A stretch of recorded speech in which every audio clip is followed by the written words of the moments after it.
Welcome to the deep dive. Today, we're jumping into a question that I think hits almost everyone right after an accident. That immediate panic of, can I even afford to get help? That's absolutely the mission for this one. We're looking at the material from cave law to pull out that key piece of knowledge, how you can get legal help without that huge upfront financial stress. And that stress is so real, isn't it? The sources describe this feeling of, drowning in paperwork while trying to heal. Yeah, you've got medical bills piling up. They're marked urgent, maybe past due. And you're probably not even working at this point. So the last thing you can imagine is another bill. Especially not a massive bill from a lawyer. And that's the main hesitation, right? People are they're scared of those traditional legal costs. The expensive retainers or the hourly fees that just keep ticking up and up. Exactly. Yeah. You need someone in your corner, an advocate, not just another bill to pay. So let's really get into it. What is the solution here? What is this different model that the source material brings up? It's all about something called a contingency fee. They call it the no-win, no-fee guarantee. Okay, no win, no fee. That sounds great, but what does it actually mean in practice? Well, it fundamentally shifts the risk. In a traditional model, you pay a lawyer for their time, no matter what happens. Win or lose, you pay. Right. With contingency, that whole idea is flipped on its head.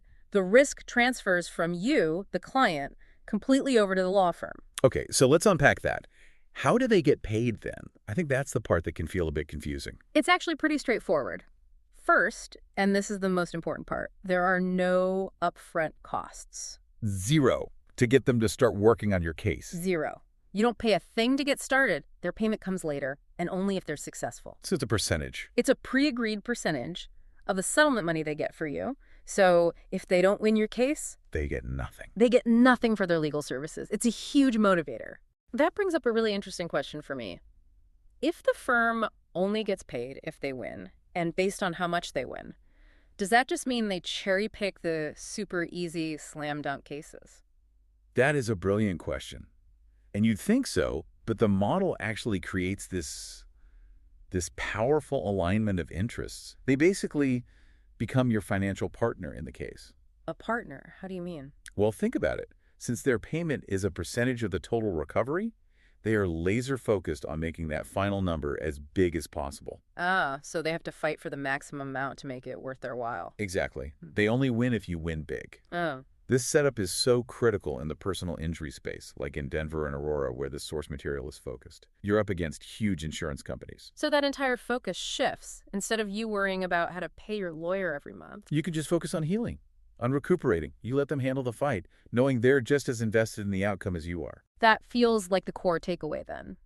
The system is designed so that your access to legal help depends on the strength of your case, not the size of your bank account. Absolutely. It levels the playing field. It gets that initial financial wall out of the way so you can go up against these giant corporations. Okay, so that leaves us with a final thought to chew on. We've seen that this contingency fee model is set up to make sure everyone deserves justice, regardless of their financial situation. Right.